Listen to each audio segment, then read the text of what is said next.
Donald Trump's speech is finally finished, and let's say it wasn't really the best thing that we could have hoped for. So, here we go. Summary of President Trump's address to the nation. Number one, the Iran war will last another 2 to 3 weeks. Surprise, surprise, surprise.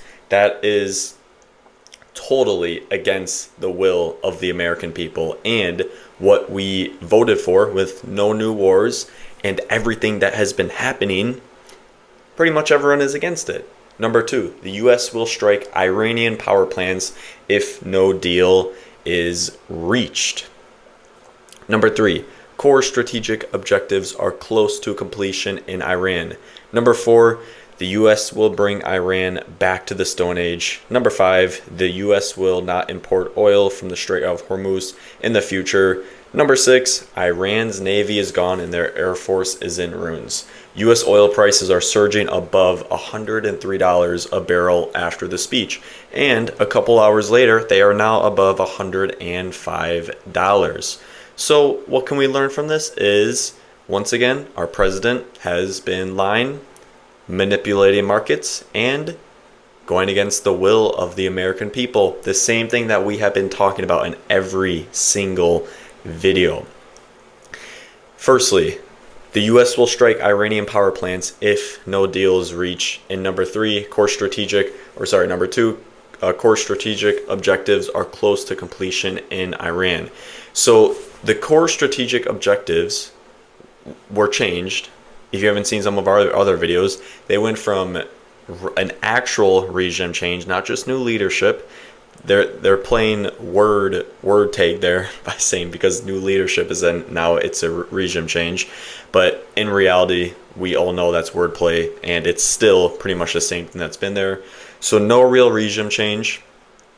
The uranium hasn't been eliminated. The nuclear weapons that they have or whatever they have going on, that still hasn't been completed. And I believe there was one more of saying that they wanted to, I guess, get a good deal for the U.S. against Iran, and that objective also wasn't achieved. So they now changed their core objectives to taking out the Air Force and Navy and one other thing, and I think it was the regime change of their wordplay of what they call regime change. And overall, it's just been a giant disaster. This whole war was for nuclear weapons and uranium, and now it's not even a core objective, and nor is that even still an objective. That's not even something that they're even fighting for at the moment. Now they're just bombing just to bomb a country. And here we go. The U.S. will bring Iran back to the Stone Age. Didn't this war start because Trump, according to Trump, because one, in my opinion, I think he was influenced by Israel to get in this war, but didn't he say that Iran would wipe Israel off the face of the earth? And all that we've been seeing, all that the president has been speaking about, and Netanyahu too, is blowing up Iran, destroying their country. Here's another one. We'll bring Iran back to the Stone Age. Don't get me wrong, Iran has retaliated with missile strikes on the other countries, but I'm just saying, don't you think that's a bit of a double standard that is happening? For saying, oh, if we don't do this war, then this country is going to wipe this country off the face of the earth. And now we're saying the same things about their country? That's ironic and a big double standard, in my opinion. The U.S. will not import oil from the Strait of Hormuz in the future. Number six, Iran's navy is gone and the air force is in ruins. Again, he's just using that as a talking point. So if he does decide to withdraw, then he can say, well, we took out their navy and we took out their air force and we won militarily. But they aren't winning strategically. The next big question tonight, tons of major news outlets reported the same information ahead of President Trump's address to the nation, sending markets sharply higher. Almost all insider sources signaled Trump would be winding down the war tonight.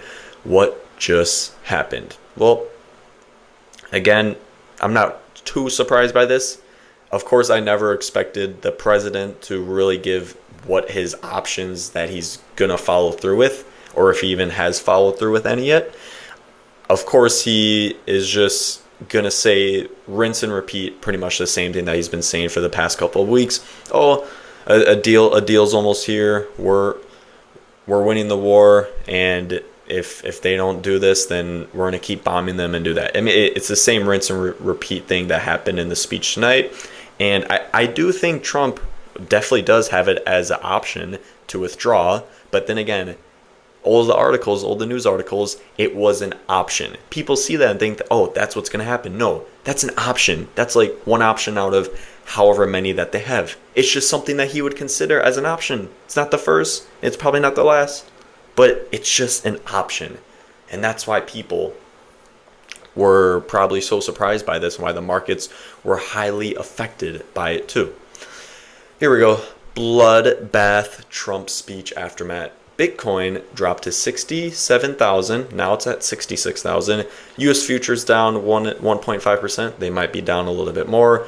Gold down 2.7%. It might be down a little more. And oil up 8.4%. It might also be up a little bit more. Tons of major news outlets signaled Trump would be winding down the war. What happened? Again, it was an option to wind down the war, not his official thing. So I'm not super surprised by what was said in this speech tonight. It was the same rinse and repeat. Everything's going good with the war, and we're winning. Maybe we're going to strike a deal. Maybe we're going to withdraw. And if they don't, then we're going to keep bombing them. So not really surprised that that is pretty much what the talking points were at the speech. Breaking: President Trump sends ultimatum to Iran. If there is no deal, we are going to hit each and every one of their electric generating plants very hard and probably simultaneously. We have not hit their oil, even though that's the easiest target of all, because it would not give them even a small chance of survival or rebuilding. But we could hit it, and it would be gone, and there's not a thing they could do about it. And they have no anti-aircraft equipment. Their radar is 100% annihilated. We are unstoppable as a military force. I mean, the double standard and just the line is just getting out of hand. But we could hit it, and it would be gone, and there's not a thing they could do about it. So you were just saying that they are such a threat to the world, and now you're saying, oh, you could just bomb them, and they're not going to do anything about it. At some point, you have to make up their mind. I mean, either way, either direction that he goes with, it's going to make him look bad. Like I said, this whole thing has just been a failure, one after another. It's a strategic blunder. You won militarily. Maybe you're hitting some goals. Maybe you're bombing their Navy and their Air Force. Maybe you're hitting some military or strategic points of infrastructure. But at the end of the day, they're winning strategically. The strait is closed. Oil is up. Gas is up in America. And now you're having many double standards. And then again, the war is still not over. You can say all you want about beating them, about winning the war, about destroying them, about bombing them. But at the end of the day, the military option is still going on, and you're still extending it, and you're still lying, and you're still manipulating markets so that they can go down with different rhetoric. What a disaster. Just in, Russia says the United States is unable to reopen the Strait of Hormuz despite its military power. I do think in a total military force, they definitely could reopen it, but with their just normal military, or I guess just whatever they are willing to happen at most, I'm sure it wouldn't be a full attack. If it's not a full out operation, then I doubt it would probably work. And I mean, I guess somewhat Russia is somewhat right, but if they used full military power to the death, I'm sure they would 100% win. But I guess just with what we're willing to do and just with the morale in America of people not wanting to be in this war, I doubt that they would do a full force like that. So if it's not full force or a good amount of force, then yeah, more than likely they probably wouldn't be able to, or it would be very prolonged. Just in, President Trump says U.S. is going to hit Iran extremely hard over the next 2 to 3 weeks. We're going to bring them back to the Stone Ages. Well, that's a very nice thing to say. Very, very demanding. Hopefully Hopefully we don't kill any more civilians. Hopefully the deaths stop. That would be awesome if we could stop that. Trump, if you didn't have me, if you had some different type of president, you wouldn't have Israel. Is there a day that goes by that he isn't proving that he is Israel's bitch? I mean, this whole thing, why even mention Israel in the first place? Why are we going to war for outside nations? Why are you saying that Iran can't do anything about what's happening, but then you're also saying that, oh, if you didn't have me as the president, then you wouldn't have Israel? I mean, it's just the double standard, the line, the influence by Israel for making us go into this useless operation where troops are dying. Even civilians, children, people are being blown up in Iran. I'm sure there's people dying in Gulf countries. I'm sure there's people dying in Israel as well, Lebanon, all the different places. I mean, it's just so unnecessary. The whole point was for nuclear weapons and uranium, and now that's not even a objective of what this thing is. Now it's just bombing back and forth. Just who can destroy each other better. That's what it's coming down to. Just in, President Trump says attacking Iran is an investment in your children's and grandchildren's future. The whole world is watching. They can't believe the power, strength, and brilliance every American can look forward to a day when we finally are free from the wickedness of Iranians' aggression. The only wickedness I've seen is a president that is boasting about how much damage he can do to a country. That's the only thing disgusting that I see. It's one thing to be in a military operation and you're just completely focused on it. You're not boasting. You're not being overconfident. You're really trying to limit civilian deaths. You're really trying to stick to the goals. You're trying your best to win, and you're just being frank and honest to the people, the American people. But then it's a whole nother thing to not only boast about it, to not only celebrate, to not only be joyful about this war and posting videos and Operation Epic Fury and all these people dying, and then it's just a whole different thing when you come with that just ignorance and that perspective of it. Because I mean, in my opinion, I don't really think Trump is a military commander. I don't think he is a good wartime president to have. If this war hasn't proved it, obviously you can't be overconfident in a war. You can't think you're the best. You can't just get rid of strategic things. You can't just say one thing, this and that, just think that you can do whatever you want, because in reality, with war, even if you're stronger than the country, that's not the case. So, awful wartime leader. We do not want him, especially during a war. He has proved that he is not the best wartime leader, and we're seeing it right now. The whole world is watching, and they can't believe the power, strength, and brilliance. I mean, there's just not much to say about that. I mean, it's just disgusting of to even say that in the first place. And then he says it's an investment for your children's and grandchildren's future. Well, I'm sure there's many children and grandchildren's future of older parents or grandma and grandpas that have their kids or grandchildren, or for older parents, their kids that are more than likely they could be in the military. And what if they are the unfortunate, tragic deaths? I mean, it's just disgusting to say it's an investment for the future when you just said that they can't do anything about this military. It's rinse and repeat. I can't really say much other than that. U.S. intelligence has determined the Iranian government is not currently willing to engage in substantial negotiations over ending the U.S.-Israeli war.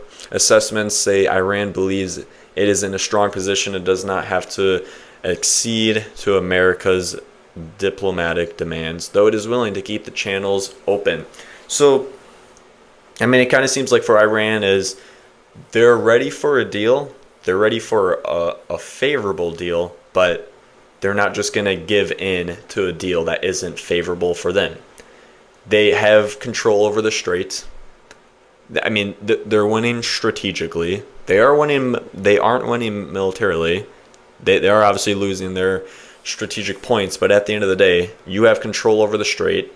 You're going to be taxing the tolls that go through now, which is another ridiculous outcome of this military operation. And I guess Iran is right where it wants to be. I mean, we can either continue this war and we can continue to weaken the U.S. and Israel and whatever allies, or you can give us a favorable deal, or you can withdraw and let us do our toll system. I mean, that's what I'm assuming is what is going through their mind. But then again, I'm not 100% sure. 400 plus vessels lining up for Iran's okay to cross Hormuz. And this leads us to this as well. Breaking the IRGC is now charging tolls with rates starting at $1 per barrel of oil on ships passing through the Strait of Hormuz, paid in Chinese yuan, one of the two, or stable coins, crypto, yay, per Bloomberg. The process includes to pass ship operators. Ship operators must first contact an intermediary company linked to the IRGC. They then provide their vessel's ownership flag, the cargo manifest, destination crew list, and transponder information. The intermediary then passes the file onto the IRGC Navy's Hormozgan Provincial Command for background checks to ensure no link to the U.S. or Israel. Number 4, Iran has a ranking system of 1 to 5 for nations, with ships from countries that are seen as friendly more likely to get better terms. Once the toll is paid, the IRGC issues a permit code and route instructions for the ship to pass. So they can continue this war now that they are charging tolls. So, or maybe they can't. Maybe it won't be enough money, but I mean, it just goes to show that, I mean, you really aren't in control here.